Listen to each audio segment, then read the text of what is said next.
مجھے پریشان ہونے کی ضرورت کیا ہے؟ پھر اس کا بھروسہ بھی اللہ تعالیٰ پر، اس کی امیدیں بھی اللہ رسول سے،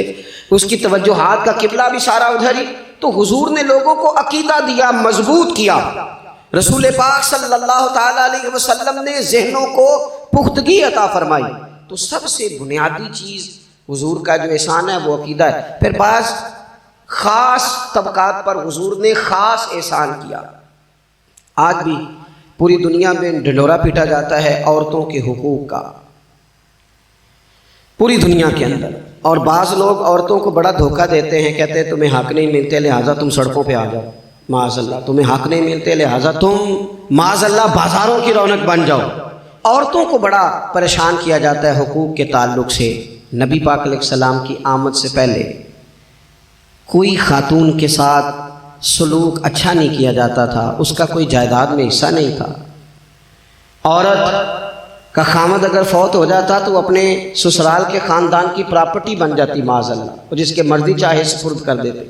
ہندوستان کے بعض علاقوں میں ایسی کبھی رسمیں بھی پائی جاتی تھی کہ بعض عورتیں اپنے خامد کے ساتھ جل جانا مناسب سمجھتی تھی کہ بعد میں کوئی زندگی تو ہوگی نہیں، اور بیوہ خاتون اور طلاق یافتہ خاتون، اس کے بارے میں تو لوگوں کا خیال تھا کہ شاید یہ خاتون بالکل سوسائٹی اور سماج کا حصہ ہی نہیں ہونی چاہیے۔ قربان جائیں، یہ احساس میرے نبی پاک نے دیا ہے۔ حضور نے پہلی شادی ہی اس خاتون سے کی ہے جن کا پہلے بھی نکاح ہو چکا تھا، اور خاتون کو حضور نے حقوق دیے، جائیداد میں حصہ دیا۔ کہا جو بیٹیوں کی بہنوں کی پرورش کر کے آئے گا اور اچھی پرورش کر کے انہیں روانہ کر دے گا، جس طرح میری 2 انگلیاں جڑی ہوئی ہیں میرے ساتھ جڑ کے جنت میں جائے گا۔ اور ایک روایت میں فرمایا کہ جب کسی کے ہاں بیٹی پیدا ہوتی ہے نا تو اللہ فرشتوں کو بھیجتا ہے، اور وہ اس کے گرد کھڑے ہو جاتے ہیں اور گھر والوں کو سلام کہتے ہیں، اور کہتے ہیں یہ ضعیفہ ایک ضعیفہ سے پیدا ہوئی ہے،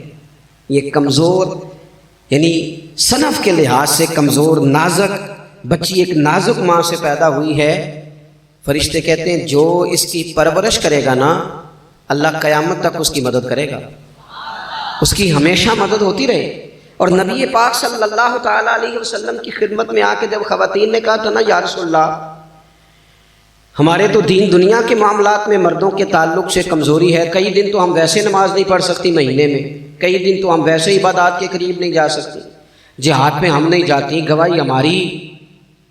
مردوں کے برابر نہیں، تو یا رسول اللہ صلی اللہ علیہ وسلم ہمارا بھی کوئی احساس ہے؟ تو حضور نے فرمایا جب کوئی خاتون حاملہ ہوتی ہے نا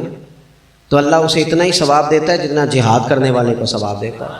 اور جب بچہ پیدا ہوتا ہے تو اللہ تعالیٰ اسے شہادت کا درجہ عطا کرتا ہے، اور جب وہ بچوں کو دودھ پلاتی ہے تو رب اسے غلام آزاد کرنے کا ثواب عطا کرتا ہے۔